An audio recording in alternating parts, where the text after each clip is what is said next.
ফিলিস্তিন, যেটিকে বলা হতো বিশ্বের সবচেয়ে বড় কারাগার, আজ তা পরিণত হলো বিশ্বের সবচেয়ে বড় কবরস্থানে।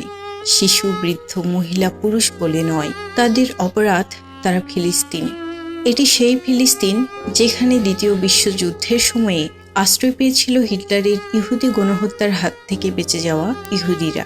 এক সময়ের অত্যাচারিত ইহুদিরা বিশ্বের নানা প্রান্ত থেকে একত্রিত হয়ে 1948 সালে গঠন করে ইসরায়েল রাষ্ট্র। পৃথিবীর ইতিহাসে এমন ইতিহাস অনেক রয়েছে যারা আশ্রয় পেয়ে আশ্রিতাদেরকে অত্যাচার করা শুরু করে।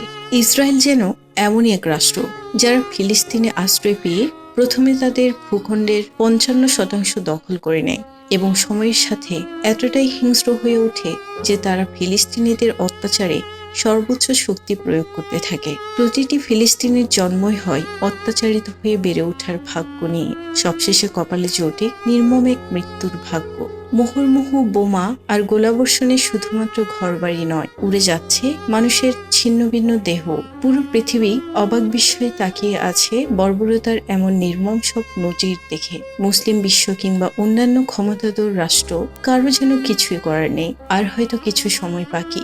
এরপর পৃথিবীর মানচিত্র থেকে মুছে যাবে ফিলিস্তিনের অস্তিত্ব। থেমে যাবে এখনো জীবিত থাকা শেষ ফিলিস্তিনির কান্নার শব্দ। হারিয়ে যাবে মানবতা শব্দের সকল অর্থ।